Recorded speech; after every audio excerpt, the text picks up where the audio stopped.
Baim Wong tak memiliki otonomi moral ternyata.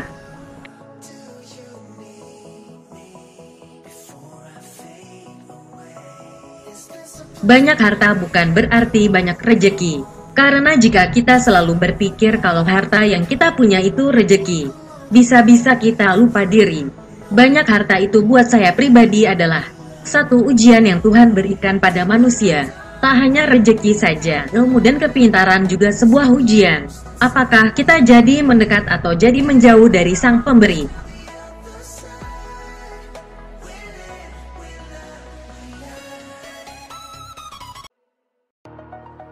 Namanya ujian, tentunya tidak hanya berisi satu pertanyaan yang harus dijawab atau dikerjakan. Sama seperti ujian di sekolah, pasti isinya lebih dari satu pertanyaan. Begitu juga dengan diuji oleh rejeki.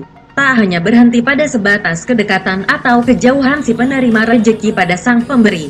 Lebih jauh dari itu, harta yang banyak juga menguji sikap dan mental kita.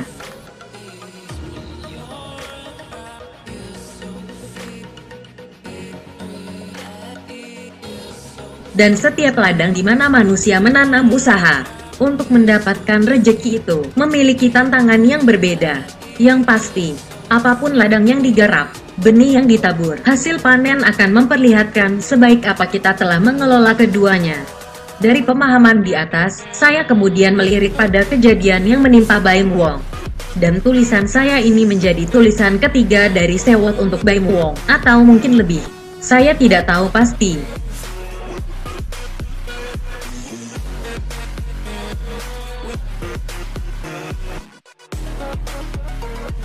Setelah membaca seluruh cerita dari tulisan teman-teman saya di Sewot tentang Baim Wong, saya beropini bahwa Baim Wong telah gagal dalam menjalani ujian dari Tuhan. Baim Wong gagal mempertahankan setiap kata yang dia tuliskan dengan penuh keyakinan di media sosialnya. Kalau kita bilang, mungkin Baim tidak menyangka reaksi netizen akan seheboh itu. Artinya Baim tidak mengenal medan perang, atau Baim terbiasa mendapatkan pujian. Jadi pas sekalinya mendapat hujatan, dia langsung menghilangkannya. Tapi yang menarik adalah opini kawan penulis Sewot yang menguraikan pendapatan Baim Wong dari menjadi YouTuber. Wow, besar sekali, hingga miliaran.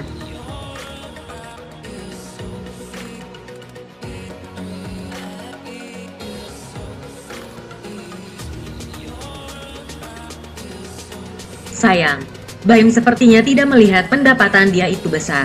Baim sepertinya selalu melihat pendapatannya itu kecil, hingga ketika ada gelombang yang mengancam akan mengakibatkan pendapatannya berkurang, Baim langsung merasa insecure, hingga dia merasa perlu merubah strategi.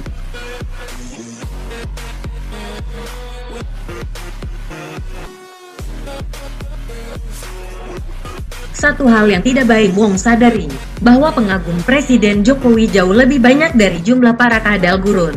Sewot dengan seluruh pembacanya adalah para pengagum Presiden Jokowi. Well, kadal gurun juga membaca Sewot, tapi mereka tidak berani komentar. Hanya sebatas membaca. Kalau berkomentar di bawah artikel, komentarnya tak bisa bertahan karena keburu diburu dan diserang pembaca lain. Terlebih kalau saya yang menangkap komentar mereka.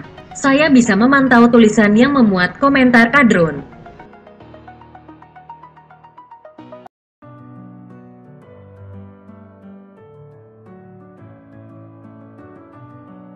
Di sini perlunya kita memiliki otonomi moral, yaitu ketetapan hati yang hakiki, yang tidak bisa diganggu-gugat oleh sebanyak apapun pendapat orang lain. Dan Baim Wong tak memiliki otonomi moral itu. Jika Baim Wong memiliki otonomi moral, tulisannya tentang Presiden Jokowi yang menurutkan adalah seorang yang humble, gak sombong, pekerja keras, dan yang terpenting mengenal agama dan takut sama Allah. Seharusnya tidak dihilangkan, karena memang itu faktanya, fakta yang yakini benar oleh hati dan moral Baim Wong. Lagi pula ancaman yang hujamkan hanya sebatas unfollow, unsubscribe, unlike, unview, bukan ancaman pelaporan pidana ke kepolisian, atau ancaman pembunuhan.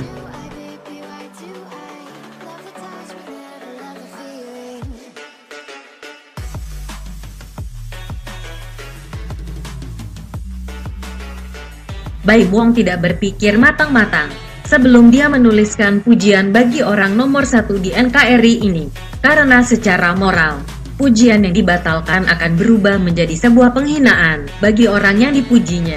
Coba kalau kalian dipuji, kamu cantik sekali hari ini. Lalu ada yang komen, seleramu rendah banget, orang kayak gitu dibilang cantik.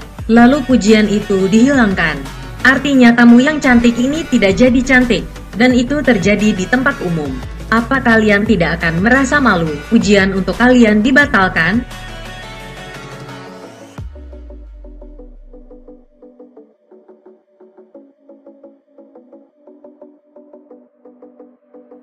Itulah arti dari otonomi moral. Orang yang tidak memiliki otonomi moral akan tampak kerdil bahkan jauh lebih kecil dari virus corona. Pertahankan apa yang sudah dinyatakan apapun resikonya. Selama apa yang dinyatakan itu diyakini benar. Parahnya pembatalan pujian untuk Presiden Jokowi itu karena ketakutan pendapatan yang sudah miliaran itu berkurang. Aduh, memang uang itu ampuh kalau menjatuhkan harga diri manusia.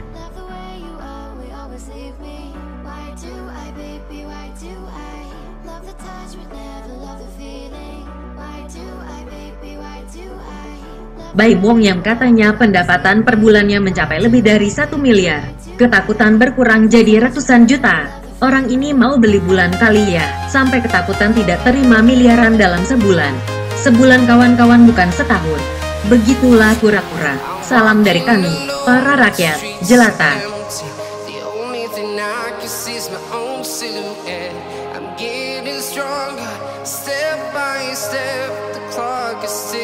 But there's no time for regrets.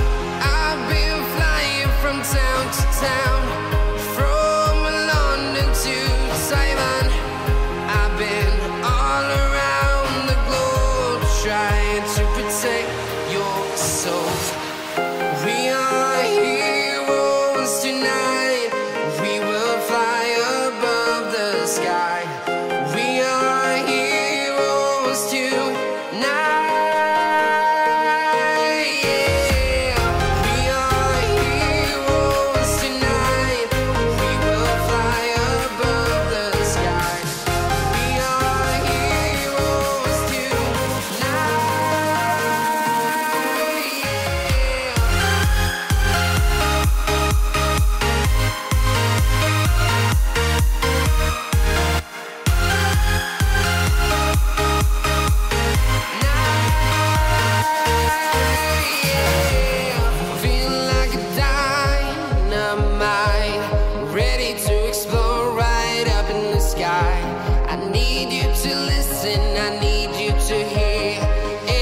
Show any fear.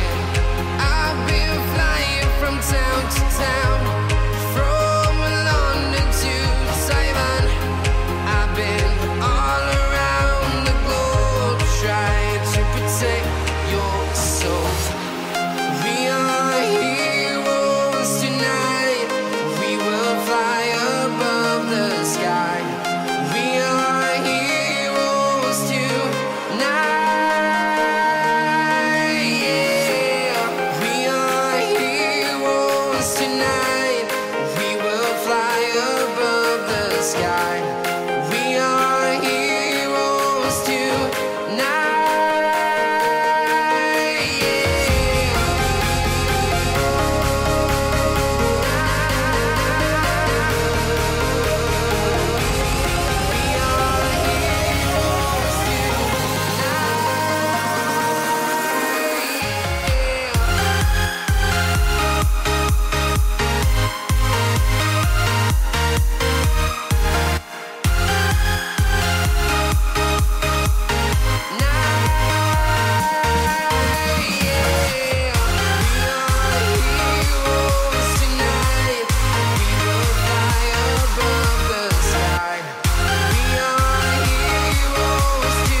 Town to town, from London to Taiwan.